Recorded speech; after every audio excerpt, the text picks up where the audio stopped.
Right now, day 30. We'll tell you what the newest members of Congress are doing during the longest government shutdown ever, which they inherited immediately after being sworn in.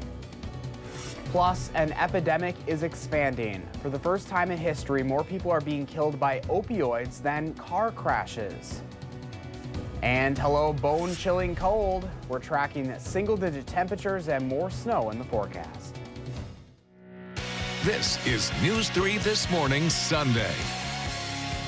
Good morning and welcome to News 3 This Morning Sunday. It is 6:30 on January 20th. I'm Josh Sprider with meteorologist Chris Reese, who is feeling pretty good after all that snowfall yesterday. Yeah, that was quite a storm. I will say that, especially for a southerner. But now attention really is turning to the cold out there, and a lot of folks are like, woo, yeah, winter came in a hurry. But I do want to start with the snow totals from yesterday, and these are just some of them. There were actually some snow totals, especially around Paris-Duchesne, as high as 11.5 inches. So yeah, the snow for those who really got hit, really got it. New Glarus got just under 8 inches, same for Dodgeville. Here at the station, we got 7.2 inches officially, Platteville only 6, and then McFarland just under 5, 4.4 in Columbus. So you kind of see where some of the banding set up with yesterday's snow, but we're clear of that now. There's a lake effect band kind of off the shore down near Illinois, but that will not be impacting us at all. So attention truly does get to turn to the cold now. We do have an alert day for wind chills as cold as -10 to -20. Actual air temperatures this morning are at -2, so we are below zero. Here's the wind chill, -15 right now. -17 is the wind chill in Janesville, Camp Douglas at wind chill advisory criteria with the wind chill of -22. We zoom out across the upper Midwest and we see some of those wind chills as cold as -28. This is not the coldest weather that I think we were going to see in our forecast at all either. So do be mindful of that, but we've got more cold and more snow to track as well. You know, we got so spoiled for so long there that it was bound to happen sooner or later. Yeah, winter came in like a lion. I'll tell you that at this point. All right, Chris, thank you. My pleasure. Major roadways are in much better shape this morning after the first major snowfall hit southern Wisconsin this weekend. It dumped as much as 8 inches of snow in some areas. Crews are still clearing side streets and driving along the belt line. You can still see some vehicles on the side of the road. Some good news, though. No one was injured in any weather-related crashes this weekend in Dane County. 530 flights have already been canceled nationwide this morning, and another 480 have been delayed, according to flight tracking service FlightAware. That's because of the sprawling winter storm continuing to dump snow from Colorado to the East Coast. A United Airlines plane taxiing after landing during a snowstorm slid off the runway at a Chicago O'Hare International Airport earlier this weekend. Firefighters helped the nearly 130 passengers from Phoenix to get to safety. Sanitation workers and hundreds of spreaders and plows have been working around the clock in America's third largest city, fighting those conditions. We got a lot of snow, a lot of wind, you got a lake effect, and then you got dropping temperatures. So this makes it a little rough on everybody.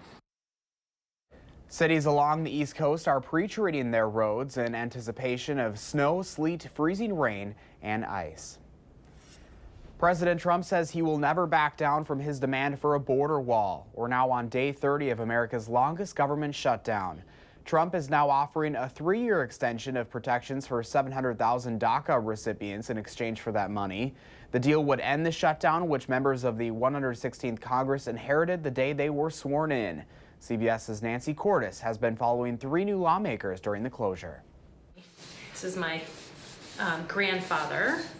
Michigan Democrat Alyssa Slotkin was still unpacking boxes when she got a surprise. Okay, this is the first time this phone has ever rang. Hello? Her first request for help.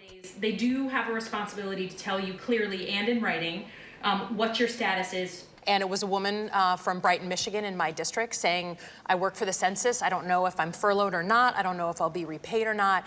Can you help me figure this out? Slotkin did 3 tours in Iraq as a CIA analyst. It really is the first day. I mean, there's no faking it here. Now she's one of more than 100 new House members, getting a crash course on the power So happy you guys are here. and limits of legislating. Our new home? I know. Iowa. As soon as Houston Republican Dan Crenshaw began drawing a congressman's paycheck, that's a patch I wore on my first deployment in Iraq. he announced he would forgo that pay to show solidarity with furloughed workers. The worst thing in the world is to have that insecurity and to have that uncertainty. We followed Slotkin, Crenshaw, and New Mexico Democrat Deb Haaland for the past month as they prepared for their new roles in divided government. This is kind of a cool picture. For Haaland, that meant packing up half her home in Albuquerque Do you have glasses of your own somewhere? and saying goodbye to her 24-year-old daughter, who lives just down the street. I made her share her location with me on my phone so I can always see where she is. They are members of a younger, more diverse new class that isn't afraid to make waves. When someone comes, we want to make sure that they get a different experience than they got with our predecessor. Slotkin's first official act, Slotkin, present. withholding her vote for the new speaker, a fellow Democrat, Nancy Pelosi. You have to hear what people in your district are saying, and I got a very loud and clear signal from people across the aisle that they wanted new leadership. Even before he was sworn in, Crenshaw, a former Navy SEAL who lost an eye in Afghanistan, wrote an op-ed urging the White House to keep troops in Syria. Did you struggle with the idea that you would basically be putting yourself at odds with the president very early on this issue? I have a background that makes me, I think, an expert voice on this particular issue. One of the most memorable images from their swearing in was this one. Haaland and Sharice Davids of Kansas, the first two Native American women ever elected to Congress. And I didn't have a tissue, as you noticed. I had to use her scarf. I did notice that. She said, my scarf is your scarf, so. They all know that to get anything done, they'll need to build relationships. Service and veteran candidates have a plan to try to get together and stay together as a bloc. Crenshaw has a head start thanks to this viral bit on SNL. Just keep breathing.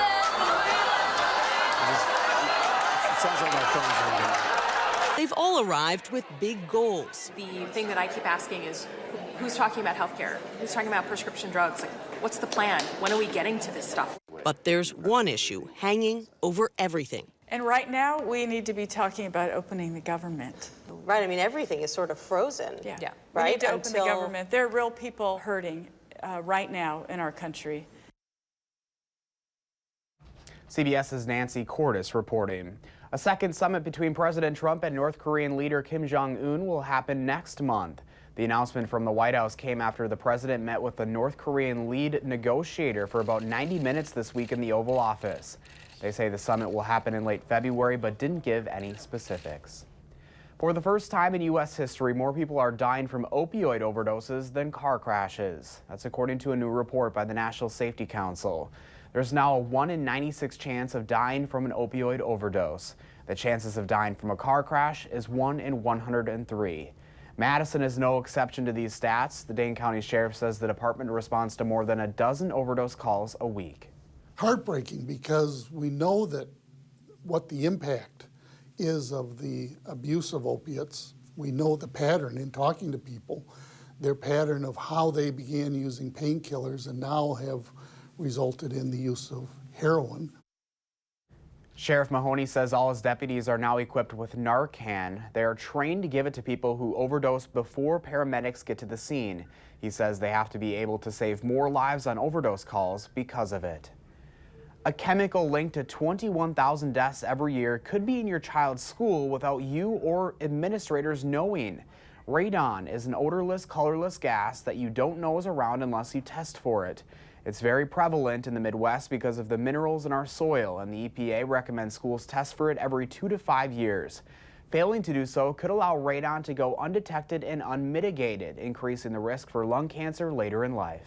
It's important for schools to be testing because we want to reduce your overall exposure to radon throughout your lifetime because lung cancer is a later stage of life disease, and if you can reduce your exposure at home and places where you spend a significant amount of time, I think we should be doing that.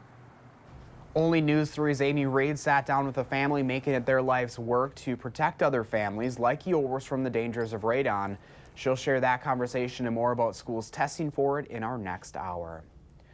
Johnsonville is recalling more than 48,000 pounds of raw ground frozen pork patties. They may be contaminated with materials, possibly even black rubber. The products were produced and packaged with the name Johnsonville Grillers cheddar cheese and bacon flavor. The FDA is expanding a dry dog food recall for several products possibly containing toxic levels of vitamin D. The recall includes more than 24 brands of food from more than a half a dozen companies nationwide. A veterinarian we spoke with says symptoms can include drooling, vomiting, lethargy, and loss of appetite. There's a warning out this morning for 2 Madison neighborhoods about an invasive vine that can kill trees. The DNR says the porcelain berry vine has been found on hundreds of properties in the Crestwood and Spring Harbor neighborhoods. So those are on the city's west side. It's the largest known population of that plant in the entire state. This stuff grows quickly and can increase the possibility of trees coming down in bad weather. We have pictures of these vines on the Channel 3000 mobile app. Well, 2018 was the hottest year on record for the Earth's oceans. According to a study in the journal Advances in Atmospheric Sciences, last year's high broke the previous record set in 2017. The same group of researchers released a study last week showing oceans are warming faster than previously thought. It is 6:41 this morning, and we won't be talking about heat for quite some time here in Madison. With single-digit temperatures sticking around, it's set to be another frigid day. Here's a live look outside, a beautiful shot there of the Capitol with the sunrise in the background. Chris is in next with his very cold first alert forecast. You're watching News 3 This Morning, Sunday.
Good Sunday morning, standing out here in the winter wonderland of our weather patio. But with the snowpack on the ground, that cold air is certainly moving on in. Right now, we do have a lot of temperatures below zero and wind chills that are also substantially below zero. It feels like -15 right now here in Madison. You work your way down to Janesville, you get into the wind, it's going to feel like -17. So do be mindful of the cold air that's certainly there. We zoom out across the upper Midwest as a whole, and wind chills get as cold as a -26 as you work your way up towards Superior. So there is certainly a lot of cold air across the upper Midwest, and this is potentially not the coldest things are going to get. Now, actual air temperatures right now, -21 in Brainerd, -12 in Superior. Here in Madison, that air temperature coming in at -2. Hey, the sunrise, beautiful though. Winds coming out of the north and northwest at about 7 miles per hour. And so anytime you feel that breeze, that's when you're going to feel that wind chill right around -15. Now, as far as any snow falling from the sky, we are free of that. You saw the sunrise was beautiful. We have mainly clear skies. There is one little lake effect band of snow just offshore. I don't think that's going to impact us at all. Now back to the west, we're watching an Alberta Clipper slide on through parts of Minnesota and Iowa. I do believe for the most part that is going to stay away from us. It's essentially just going to slide right on by. But our next weather maker already starting to move in to the Pacific Northwest, and we're going to watch that impact us throughout the next couple of days. Now, hour by hour through today, we'll watch our temperatures rise through the single digits, topping out right around 12 degrees as we head into this afternoon. Clearing skies overnight tonight will allow for those temperatures to fall below zero again. Right now, we have a low of -2. It's possible that that could be just a little bit colder. But throughout Monday, clouds will increase. It's possible to see a little streak of light snow early, but the bigger snow begins to move in as we head into Tuesday. And let me show you how the models are actually starting to agree. Here's the GFS. You see how some of that heaviest snow moves in right around rush hour into your Tuesday. Here's the European model. It has the same system coming in right around the same time frame before moving that on out. We are watching how much snow we could see out of this. The Euro has the potential for more significant snowfall accumulations through the area. So, of course, we're going to be watching this very closely and keeping you guys up to date. But the alert day does continue throughout today with more snow possible on Tuesday. And then we get towards next weekend and next week where we'll have days with highs only in the single digits.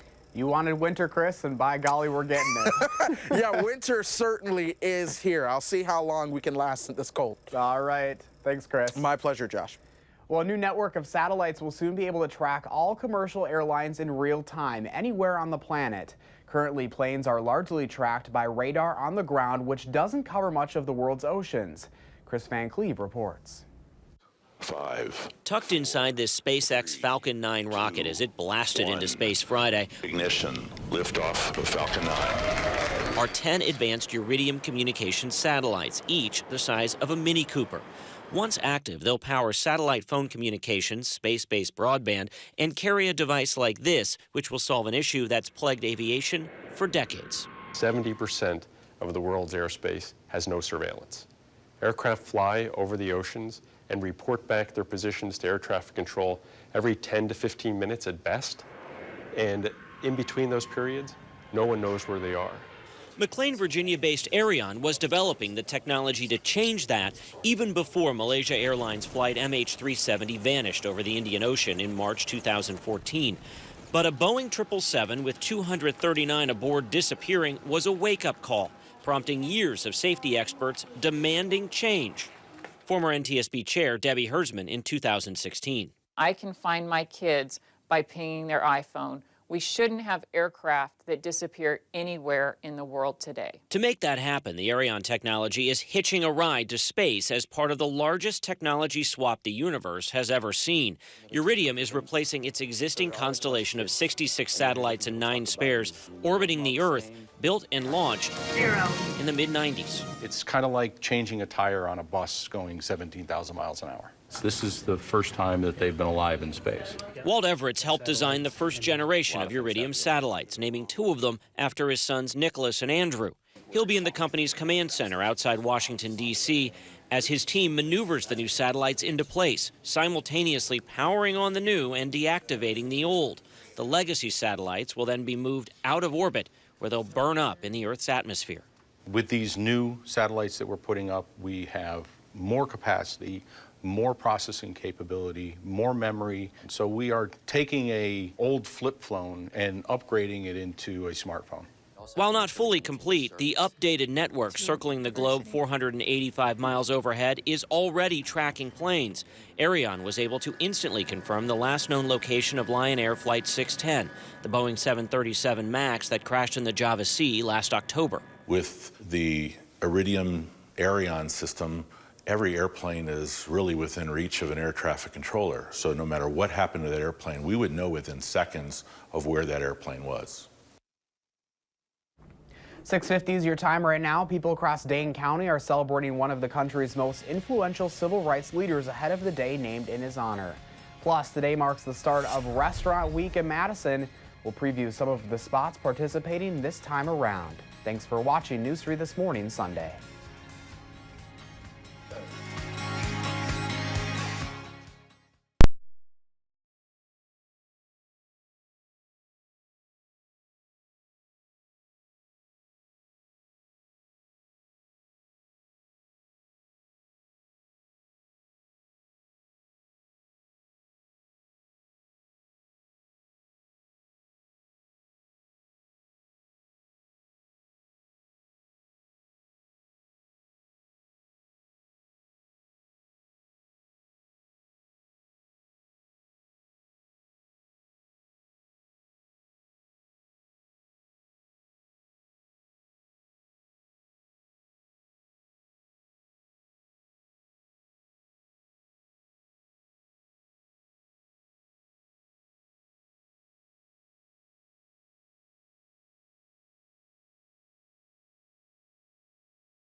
Temperatures on a colder note with the snow on the ground out there right now, -2 degrees at the airport in Madison. Winds out of the north and northwest at 7 miles per hour.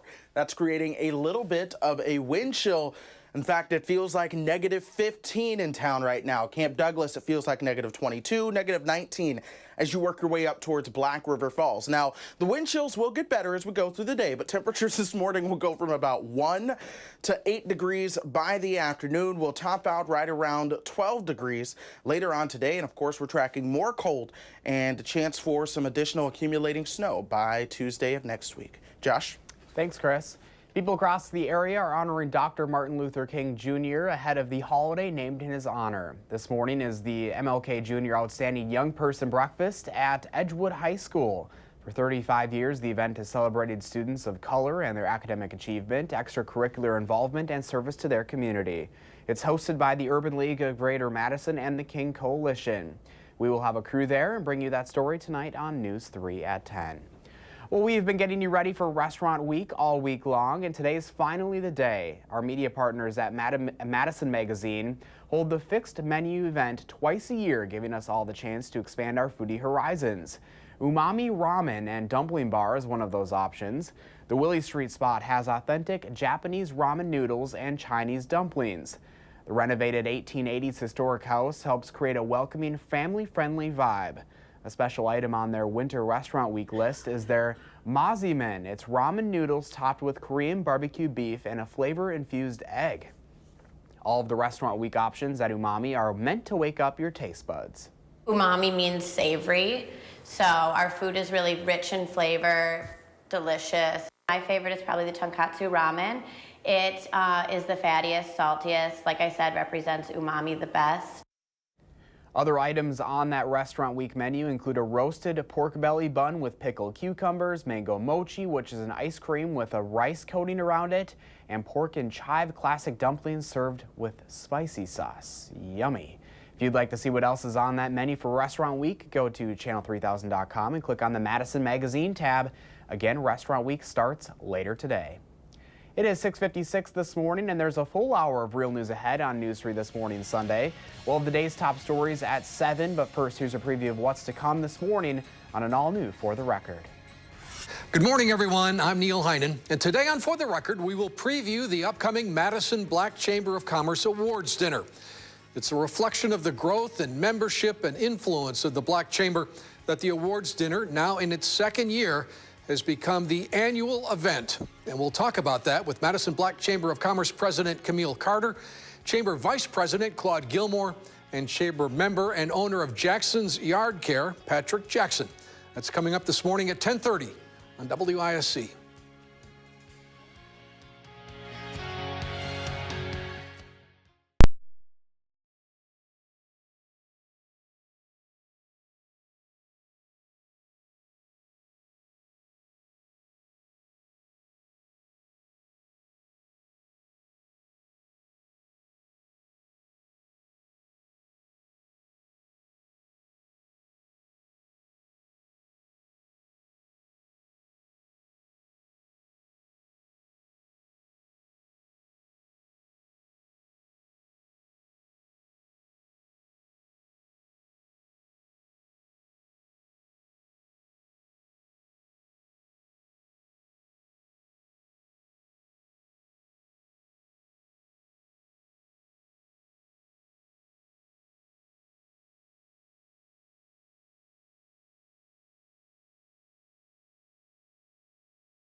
Stand by. News 3 investigates why most schools aren't testing for a dangerous, even deadly gas in your kid's school. This is News 3 This Morning, Sunday. Good morning and happy Sunday. Welcome back on this January 19th. I'm Josh Breiter. Meteorologist Chris Reese is tracking more frigid temps and even more snow on the way in just a moment. But first, let's get right to today's headlines. It is now day 30 of the longest shutdown in American history. Saturday, the president announced a new proposal extending temporary protections to 700,000 Dreamers in exchange for the $5.7 billion to fund a border wall. Democrats have their own plan up for a vote this week, but it doesn't include funding for that wall. Overnight, House Speaker Nancy Pelosi called the president's proposal a non-starter. Meanwhile, if a deal isn't reached by early this week, 800,000 federal workers will miss a second paycheck. A second summit between President Trump and North Korean leader Kim Jong-un will happen next month. The announcement from the White House came after the president met with the North Korean lead negotiator for about 90 minutes this week in the Oval Office. They say the summit will happen in late February, but didn't give any specifics. The FDA is expanding a dry dog food recall for several products possibly containing toxic levels of vitamin D. The recall includes more than 24 brands of food from more than a half a dozen companies. A veterinarian we spoke with says symptoms can include drooling, vomiting, lethargy, and loss of appetite. 2018 was the hottest year on record for the Earth's oceans. That's according to a study in the journal Advances in Atmospheric Sciences. Last year's high broke the previous record set in 2017. The same group of researchers released a study last week showing oceans are warming faster than previously thought. It is now 7:02 this morning, and we are certainly not warming here in southern Wisconsin. Chris, very cold out there this morning. Oh, yeah, Josh, it is very cold, especially with the fresh snowpack on the ground after that winter storm that we had Friday night and into the morning on yesterday. Some areas picked up close to 8 inches of snow. New Glarus at 7.8, Dodgeville at 7.8. It's not here, but Prairie du Chien, 11.3 inches of snow. Here at the station, 7.2, Platteville, 6 inches, and a little under 5 inches as you worked your way to some of the other communities. So that really shows up where a lot of the heaviest snow banding did set up. We're free of that snow right now, all clear, which is certainly good news, but we're all cold too. In fact, that's the reason for another alert day. That's today, especially this morning, with lows below zero and wind chills anywhere from 10 to 20 degrees below zero. So let's go ahead and get you started. Temperatures right now are at -2. You've got your winds coming out of the north at about 7 miles per hour. The wind chill a -15 from Madison through Janesville up through the Dells.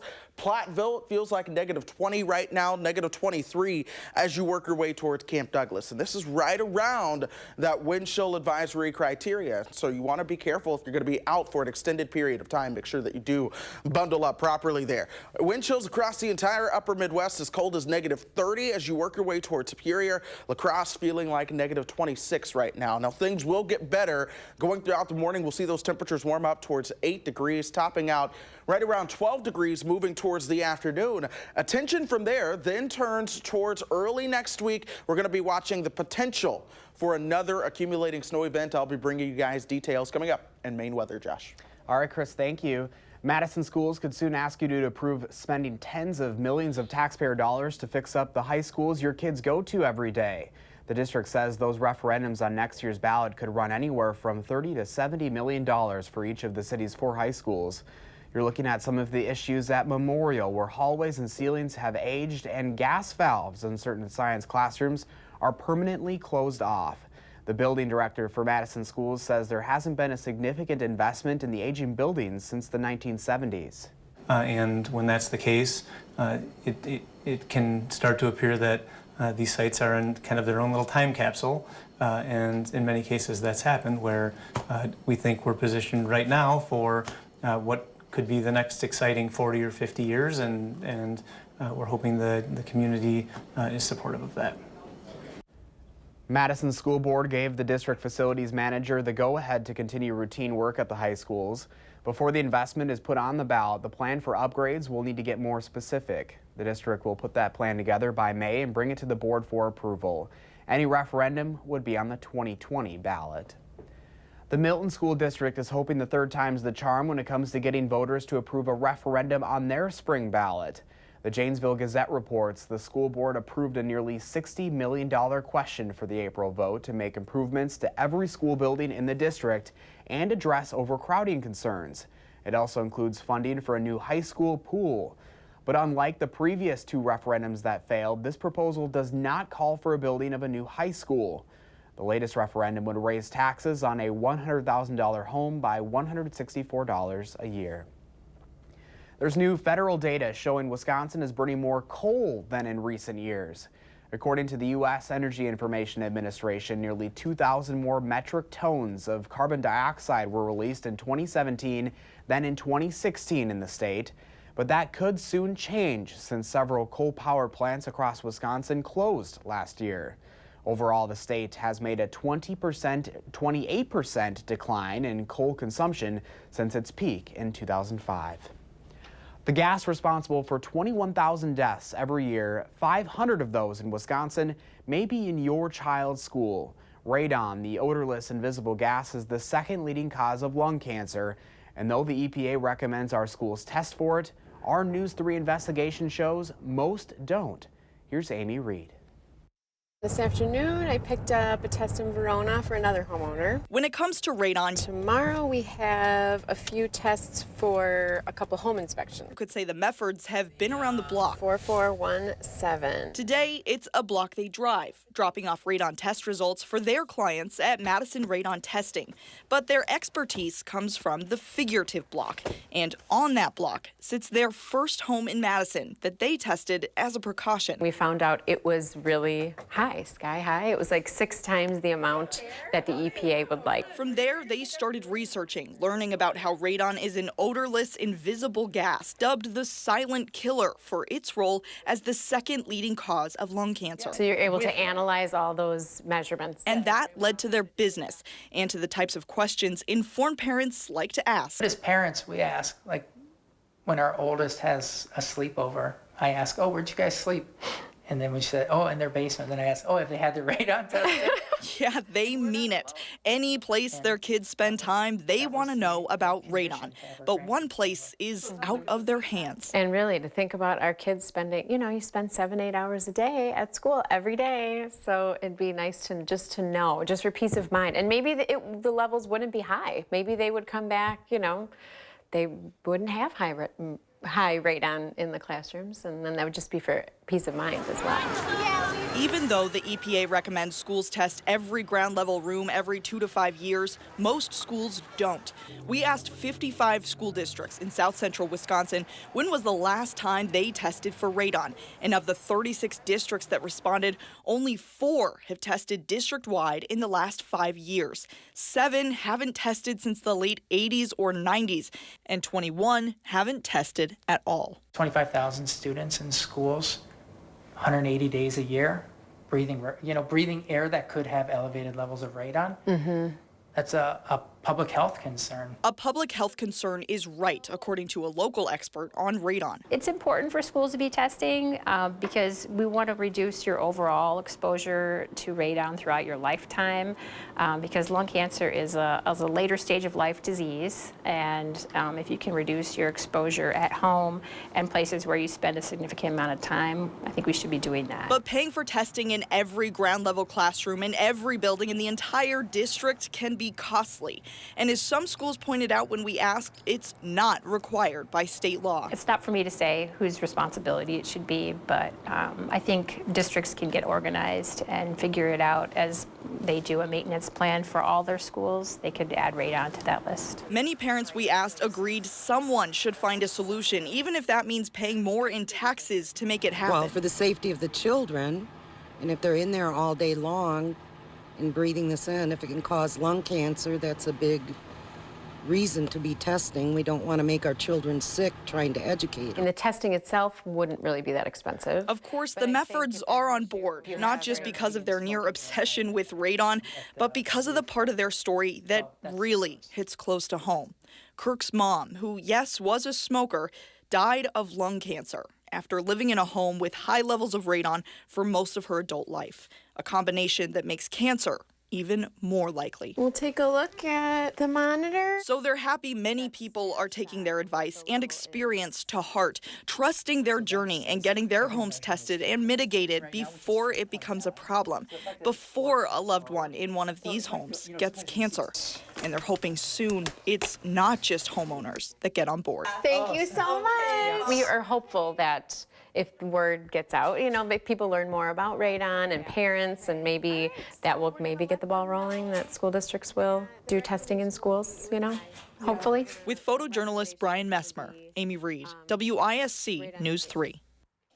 Of course, there's a lot of information to unpack here, so we have more of it on our website, channel3000.com. We also have a map where you can see the last time your child's school district tested for radon. It is 7:10 this morning, and it's a holiday perfect for all of Wisconsinites. Today is National Cheese Lovers Day. Just ahead, we're joined by cheese specialist Joe Tharp, who's armed with an array of cheeses this morning. We're sampling some of the types he says are the best when News 3 This Morning Sunday continues.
And when you have temperatures this cold, there's honestly a lot of cool things you can do. One of those things is take a pot of boiling water, you throw it into the air, and it kind of freezes instantly. Now, this may not work because I've been outside with this boiling pot of water for a while, so it's starting to get a little cold. But here's what you do, and don't do this at home. You take your pot, you boil it, and then make sure it goes away from your face, but you throw it and I don't know if you can see that, but it becomes ice instantly. And that is essentially just how cold it is for us here in south central Wisconsin. In fact, temperatures right now well below zero. Wind chills are even colder, right around -15 or so. So let's go ahead and jump to the maps and show you those wind chills that we do have in the area. -15 is what it feels like right now in Madison. Same for Janesville and up through the Dells. -23 as you begin to work your way over towards Camp Douglas. We zoom out across the upper Midwest and it feels as cold as -27 as you work your way up towards Superior. Actual air temperatures are pretty chilly as well. -23 in Brainerd. Here in Madison, we are sitting at -2 degrees right now. Clear skies though, and I do think we'll see some sunshine going through the morning, so at least it won't be cloudy. You'll see some sun. Any snow is kind of moving off the picture. You have a lake effect snow band over Lake Michigan. That's continuing to move away as well. We also have a light clipper system back to our west, but that is going to slide to our west. We're not expecting any snow from that to impact us. What we are watching though is the next system that's coming in across the Pacific Northwest as we speak. That's going to be our next bigger weather maker in the next couple of days. So taking you hour by hour through today, we'll see those temperatures top out right around 12 degrees this afternoon, falling back below zero with those clearing skies later on tonight. But those clouds increase into Monday. We'll see those temperatures get just a little bit warmer into Monday as well. But the time that we're watching truly is Tuesday. Here's the GFS model showing the potential for some heavier snow to move in here as we get you through Tuesday afternoon, moving out early on Wednesday. Our next model is the European, and watch it. It has the snow moving in Tuesday afternoon and kind of lasting throughout early Wednesday morning. And we've got to watch this one closely. In fact, here are some of the models showing the potential for significant accumulations of snow once again through the area. That's the European, but the GFS is actually singing a fairly similar tune. So we're going to watch this one closely and let you guys know how this is all going to play out, but at least the potential is there for significant snow accumulations once again. We're going to be watching that one closely. Beyond that, though, temperatures are taking a dive once again. In fact, the next 7 to 10 days do have some days, especially by next weekend, where we will struggle to get out of the single digits and lows starting off well below zero. Wind chills, folks, could be even colder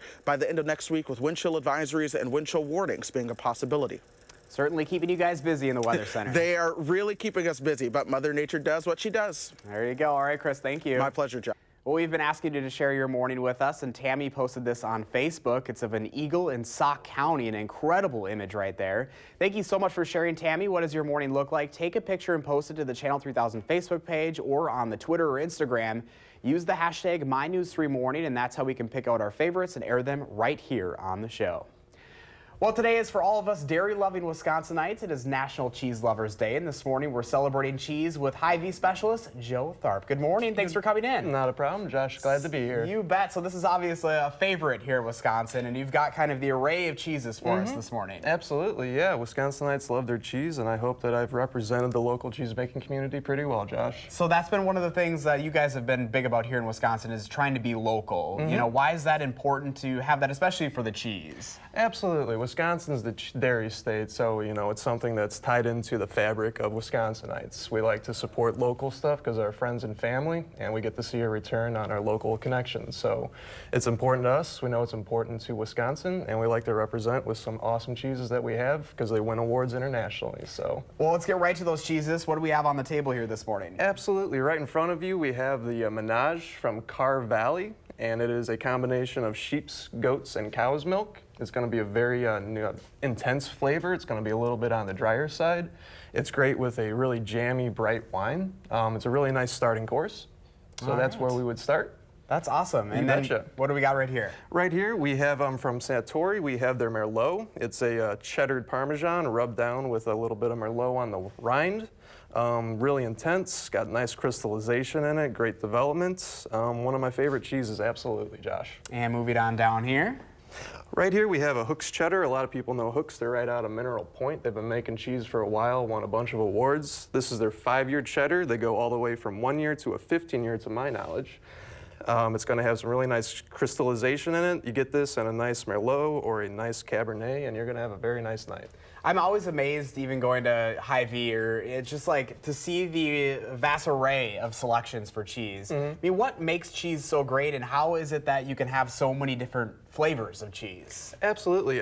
Cheese is all about the cows, and if you have happy cows that are, out in the fields, especially the Wisconsin fields, you're going to get some good cheese out of it. So, starting with a good basic cow, obviously sheep and goat too can get in there, but once you get that down, then you just add a couple of different flavors or whatever you're trying to get at the end of it, and you just let the cheese do its thing. Make sure it's nice and controlled in humidity, ages for an appropriate amount of time, and you're going to have an awesome Wisconsin cheese out of it. I think what's great here in Wisconsin, obviously you could have so many different hot dishes and casseroles or whatever you want to call it here in Wisconsin, but cheese can really go with anything. Absolutely, yeah. I mean, there's really not many situations where cheese wouldn't make something better. So it's I couldn't have said it better there, Josh. All right, well, if you want to give yourself a little shameless plug here, obviously, yeah, you're with Hy-Vee. Absolutely, yeah. I'm Joe. I'm with Hy-Vee. I'm in the deli area. We deal with cheese and meats and stuff right there. We're going to have all these cheeses sampling today, so come on down to Hy-Vee. We'll give you a taste. We can point you in a direction of a couple of wines as well to make you have a nice night. Yeah, at the end of the day, if we don't have a cheese you're looking for, just let us know and we'll do our very best to get you that cheese. So yeah, we like to encourage people to try our food, and we like to get them stuff that they like. All right, well, thank you so much for waking up with us. This looks delicious, smells delicious too. So Absolutely, Josh, not a problem. Always a good choice. All right, well, for the first time ever, it is more likely for someone to die from an accidental opioid overdose than in a car crash. And the Red Cross is declaring a blood emergency, saying it needs donations to make up for its ongoing winter shortage. We'll explain when News 3 This Morning Sunday continues.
Good morning. Temperatures are certainly starting out on a little bit of a colder note in our area. The temperature right now, -2. Winds coming out of the north at about 7 miles per hour. We are seeing that sunshine now. We'll continue to see a little bit more of that going throughout the morning. Wind chills, however, those are a lot colder. -12 in Waukesha, same for Milwaukee, -15 through Janesville and Madison. You go over towards Platteville, -20, -26 in La Crosse, -23 in Camp Douglas. Now, things do get better going towards the afternoon. Expect those temperatures to go from about 1 towards 8 going throughout the morning and eventually topping out around 12 degrees this afternoon. We do have more sunshine on Monday before we track the potential of accumulating snow again on Tuesday. Those details coming up. All right, Chris, thank you. On the Health Watch this morning, there's new research showing veterinarians are far more likely to die by suicide than the average American. A CDC study recently published in the Journal of the AVMA says male veterinarians are twice as likely as the general population to die by suicide, while female veterinarians are 3 times as likely. Megan Chu, lead veterinarian at Precision Veterinary on Odana Road, can attest to the occupational stress the report lists as a potential factor. Honestly, sadly, it doesn't sound all that surprising. Just, being in the field and talking with people, compassion fatigue and burnout is a huge problem, I think. Shu says there should be a bigger focus on work-life balance in her profession. UW-Madison School of Veterinary Medicine offers mental health resources for their students. We're getting our first look at the newly renovated Behavior Health Unit at SSM Health St. Mary's Hospital in Madison. The new unit includes a redesigned calming and therapeutic environment to help patients and their families with comfortable space to rest and heal. The redesign also offers clinicians greater options for addressing patients' needs. The project costs around $5.5 million, $1.7 million of which was raised through donations. The Red Cross says it needs blood and platelet donations to make up for a shortage to make sure it doesn't continue through the winter. The nonprofit reports it collected 27,000 fewer donations over the holidays than what's needed to maintain a sufficient blood supply. That means the Red Cross has less than 3-day supply of most blood types on hand. Eligible donors are encouraged to make an appointment to donate. There will also be blood drives throughout the area over the next couple of weeks. We've got a list of those times and locations on channel3000.com. Well, for the first time ever, it is more likely for someone to die from an accidental opioid overdose than in a car crash. That statistic is from the National Safety Council's latest report on preventative death rates. As of 2017, there is a 1 in 96 chance of dying by overdose in the U.S. Compare that to a 1 in 103 chance of dying as a result of a car crash. The Department of Health Services in Wisconsin reports 916 people died from opioid overdoses in 2017 alone. Well, the city of Madison is looking at a proposal for a new addiction recovery center named for one of Madison's most famous residents. The Chris Farley House would be near the corner of West Olin Avenue and Park Street. The buildings on that property would be torn down and a 2-story treatment center would be built in its place. That facility would be run by Madison-based Hope Haven, helping people struggling with addiction and housing and outpatient services. Chris Farley grew up in Madison but died of a drug overdose at the age of 33. Still to come, we'll tell you what to expect from lawmakers this week as the government shutdown continues. Plus, who said Salvatore's is just for pizza? Restaurant Week kicks off later today, and our preview of the delicious menu items continues when News 3 This Morning Sunday returns.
This is News 3 This Morning, Sunday.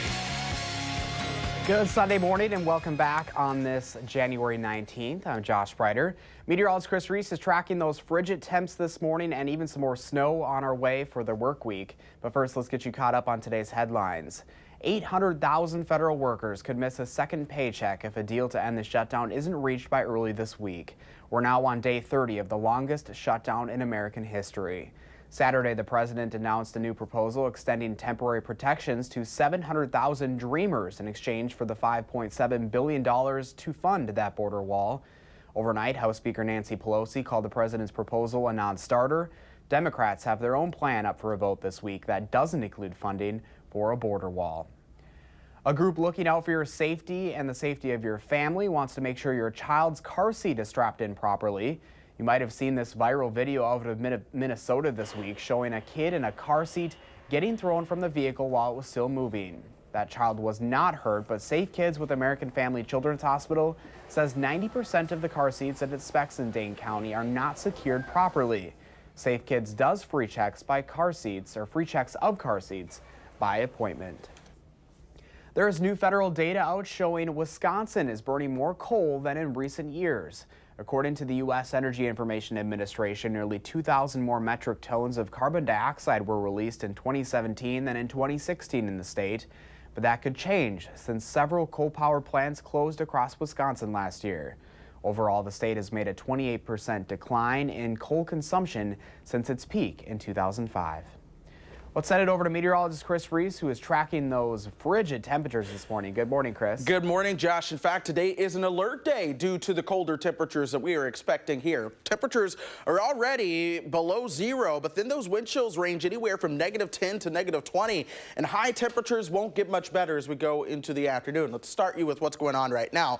-2. Still, though, a beautiful sunrise, so that's the positive for your Sunday, but it is -2, so it's cold as you step out. Wind chills at -15 from Madison through Janesville, -16 in the Dells. Some folks, -23 in Camp Douglas, -20 as you work your way towards Platteville. So if you're going to be out, definitely bundle up. It feels like -27 as you work your way up towards Superior. We do get a little bit better. This morning, temperatures will go from about 1 towards 8 this afternoon.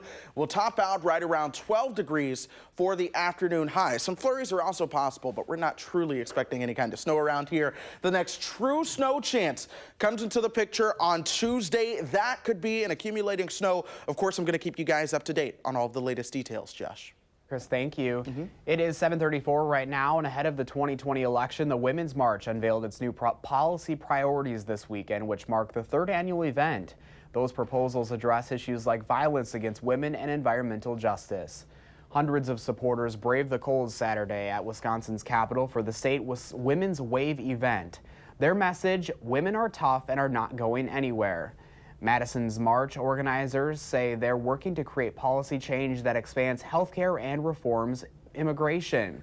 Women's March to Wisconsin volunteers say they were hoping for a bigger crowd, but add that those who showed up spoke loudly enough. We were expecting a good crowd today, but with the winter storm, we knew that our turnout was going to be low, and instead of canceling, we said we're going to show up. We are not going anywhere, and that's going to be sending a clear message to our legislators.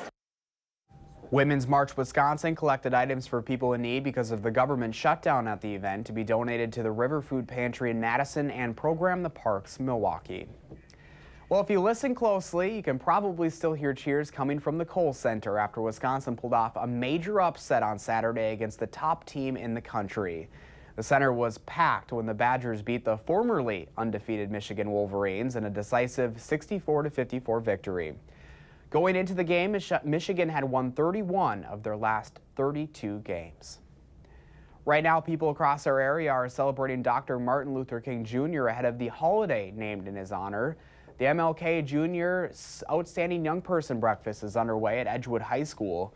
For 35 years, the event has celebrated students of color and their academic achievement, extracurricular involvement, and service to their community. It's hosted by the Urban League of Greater Madison and the King Coalition. We have a crew there, and we'll bring you that story tonight on News 3 at 10. Well, we have one final Restaurant Week preview before it's time to try out 3 courses at some of Madison's restaurants for yourself.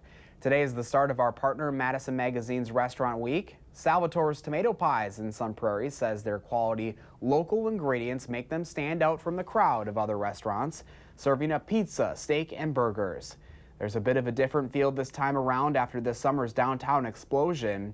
The blast happened just a block away, forcing Salvatore's to shut down for 3 weeks to clean up broken windows and clear out their food supply that went bad from the power being out. Culinary Director John Jarevec says the community support has been unbelievable, hoping it will continue this restaurant week. Just hoping we're just getting more people down here to the downtown and, not just to our restaurant, but, the other ones, the new ones that have opened right down the block from here as well. And it's just great to see everybody come together and support us. If you've been to the Madison Salvatore's, that's a smaller space that only offers pizza, tacos, and some appetizers. Restaurant Week could be your motivation to make the drive to Sun Prairie for grazed beef short rib or shrimp scampi for dinner, or some specialty pizza slices for lunch. If you'd like to see what else is on the menu this Restaurant Week, just go to channel3000.com and click on the Madison Magazine tab. Again, Restaurant Week starts later today. We are 2/3 of the way through the month, and it's time to check in to see how your New Year's resolutions are going. Registered dietitian Emmy Bodden is back this morning with some gluten-free options that'll help you stay on track or get back on it. Keep watching News 3 This Morning Sunday.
Temperatures this morning still below zero for a lot of places. -2 the temperature right now in Madison.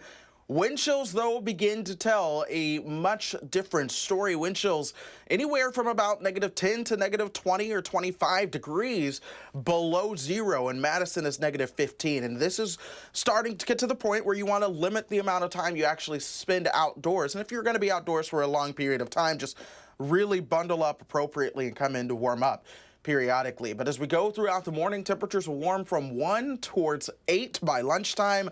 I do think we'll top out around 12 degrees for the afternoon. Also, some flurries will be possible, so don't be surprised if you see that. But for the most part, I do think we'll see more in the way of some sunshine going through your Sunday. Josh? All right, Chris, thank you. 7:41, we've been checking in with you all month long to see how your New Year's resolutions are going. And this morning, registered dietitian Amy Bodden is back with some gluten-free options that are good for you and taste good as well. Good morning. Thanks for coming back. Good morning. How are you? I'm good. So obviously this is one of those things, gluten-free. Yes.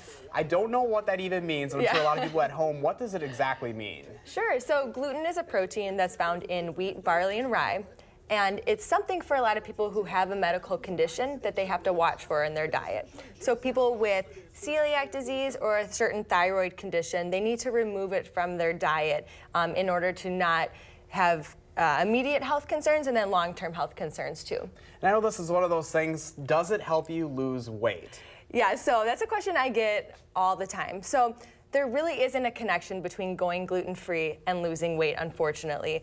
If I had that magic pill, we could talk about that. But gluten, a gluten-free diet isn't always even healthier than a gluten-containing diet. Because gluten-free foods are, wheat-free, they're oftentimes lower in fiber, they might be lower in B vitamins too, so they're not necessarily more nutritious or gonna help you lose weight, but they are foods that someone who has to avoid it for medical reasons should. All right, and you've got some options here for us this morning. Yeah, so last week was National Gluten-Free Day, so I actually have celiac disease, so I'm gluten-free myself, so I've been celebrating all week long. So these are just some tips on how to make it a little bit easier if you're gluten-free too. So one thing I recommend is having some pantry staples to make easy grab-and-go things. So I have here some oatmeal bars made with pear and ginger and some whole grain gluten-free oats, and they're so good. I'm gonna try one. Yes, please do. And then I have some energy bites here, again with gluten-free oats, some flax meal, which is a gluten-free source of heart-healthy fats and fiber. Keep them in your freezer. You can pop them on your way to work. Very good. Yeah. And we're all about simple, right? I think that's the biggest thing. That is always my mission, to make good nutrition easy for you. Another thing I recommend is to kind of try out different gluten-free fibers or flours, things that make your cooking a little bit more interesting. So one thing I love is using a garbanzo bean flour. It's a little bit different, but it's higher in protein and fiber than your usual other flours that you might use to cook with. So I have here something that a lot of people are trying now. It's a savory breakfast pancake. So it's made again with that garbanzo bean flour. I have some turmeric in there for color and antioxidants. And it's just a good way to get in some extra vegetables first thing in the morning. So I love this. I think it's just like, it's those easy things that you can substitute into your food, right? Yeah, just to make it a little bit more nutritious, especially if you're following a gluten-free diet. I really want to make sure that you're getting enough nutrition in your diet. So these are easy ways to do that. All right, and if people are interested and have any questions and need some advice, obviously we're a little bit into the new year, but a lot of people are already falling off their track. What would you have to tell them? I would say seek help from someone who can help get you back on track, can support you to make sure that you're meeting your goals, someone like a registered dietitian like myself. All right, well, we'll get this up on channel3000.com. As always, we appreciate you coming in. We always like your advice, and that was really good. Good, I'm glad you like it. And I'll have the recipe up on therealgoodnutrition.com. Very good. All right, thank you so much. Well, I think it is the perfect day to stay inside and eat. That bitter cold has settled into southern Wisconsin, and it's going to be sticking around with some snow on the way as well. Chris will have all of those details coming right up. But first, happy birthday to all you kiddos turning 3 years old today. Thanks for celebrating with us on News 3 This Morning Sunday.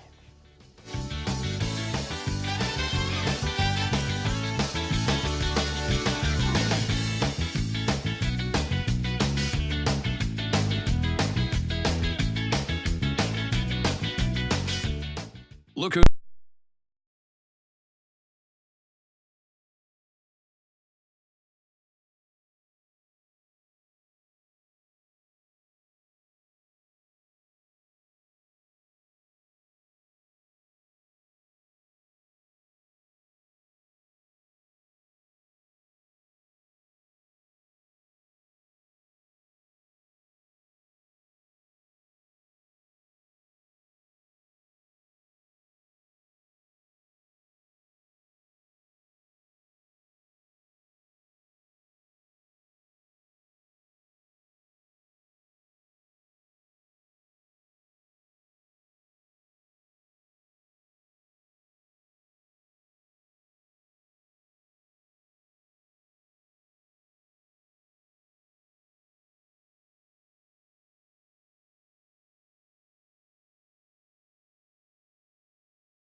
Woo! It is cold out there. Temperature is already below zero. Wind chill's a lot colder. -15 right now, the wind chill in Madison, -16 in the Dells. And a lot of these wind chills out west starting to fall upwards of 20 degrees below zero. That's the case for Black River Falls and Camp Douglas.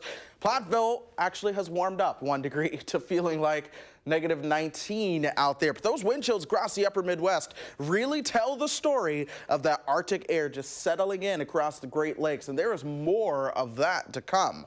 My friends, this is only just the beginning. Actual air temperatures right now, anywhere from -23 in Brainerd all the way towards 5 in Milwaukee, 6 in Chicago. For us right here in Madison, we're at -2 right now. The wind's still coming out of the north at about 7 miles per hour. So if you're standing out in the wind, that is when you will feel the wind chill. In the meantime, though, we do remain free of any snow. The lake effect snow now moving offshore as well. There's a light snowmaker back to the west. This is putting down about 1 to 3 inches throughout parts of southwestern Minnesota, throughout central Iowa. That will not impact us. It's possible we see a few flurries from it, but the real next system that's going to bring us sensible weather is this one coming ashore across Pacific Northwest right now. That's going to bring more chances for snow to our area. Now, going through today, we'll see those highs top out right around 12 degrees, cooling off again tonight with those lows falling again below zero. So if you're going to be out tomorrow morning, do be very mindful of that. Thankfully, a lot of the kids won't have to wait at the bus stop.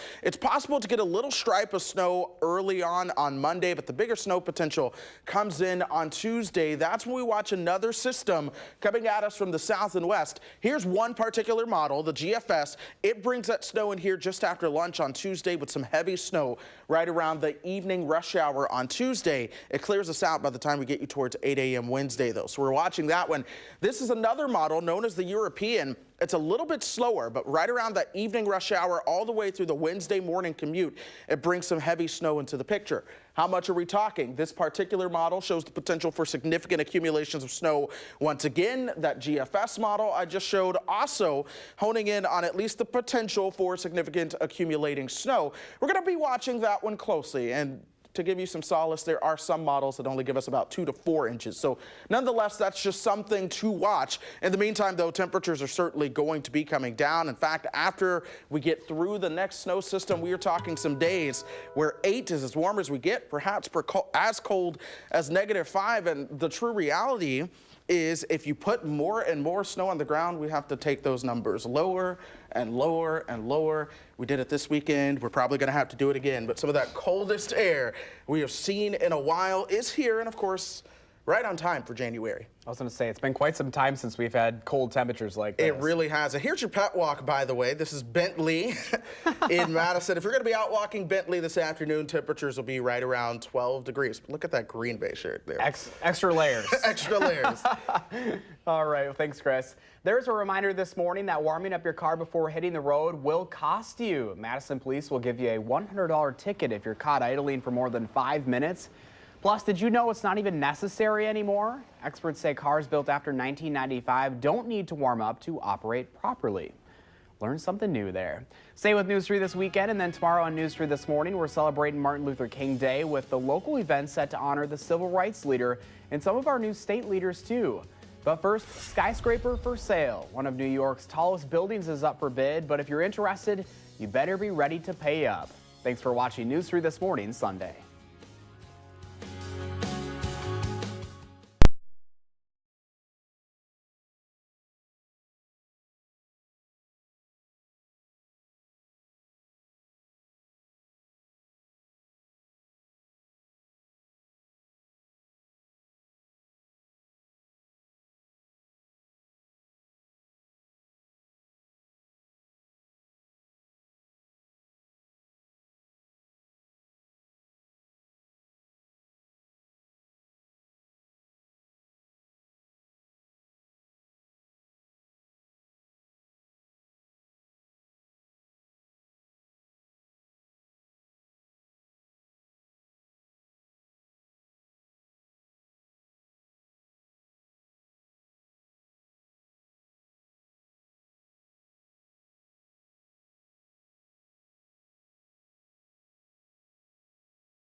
Welcome back at 7:55. A beloved piece of the Manhattan skyline is up for sale, but it's going to cost you a sky-high price. Michelle Miller has that story.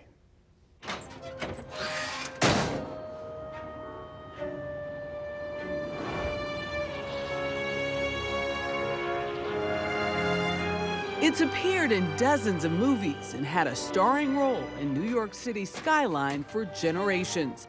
Now the iconic Chrysler Building is going up for sale. And the Chrysler Building is just the grandest of them all. It's up there in the air. It has these wonderful shapes, the silvery top, which is really unrivaled. It's just one of those buildings that you can't imagine New York City without. The 89-year-old skyscraper is one of the leading examples of Art Deco architecture. At 1,046 feet, it became the world's tallest building, but only after builders installed a 125-foot stainless steel spire atop the structure. That title only lasted 11 months when its larger neighbor, the Empire State Building, opened its doors just a few blocks away.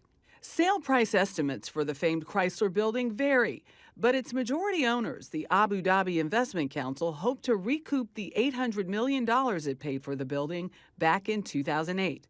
But buyer beware. The land beneath the building is owned by New York's Cooper Union School, and the lease last year came to $32.5 million. On top of that, the new owners will also have to compete for tenants with newer buildings that offer much more up-to-date amenities. Just a little pocket change there. I'll live there. You know, what do you know? Too. I know. Sky high, get the view of all the storms, oh, right? There you go. All right. Well, no storms in our forecast in terms of rain, perhaps snow, though, coming up as we get you towards Tuesday. We're going to watch that one closely. In the meantime, it is an alert day, especially for the colder temperatures. There is a possibility of some flurries today. We're below 0 now. We're going all the way up to 12 if we can get there, but I do think we will. Snow chances again on Tuesday, but the bottom drops out once we get those systems on through. Lows will likely be even farther below 0 than we were today. Highs will struggle to get out of the single digits for a lot of days. Maybe just a day to stay inside. Just a day. All right, thanks, Chris, and thank you so much for joining us, everyone. If you're headed out, stay warm. A beautiful shot there of our backyard patio. Make it a great day. We'll see you tomorrow morning on News 3 This Morning.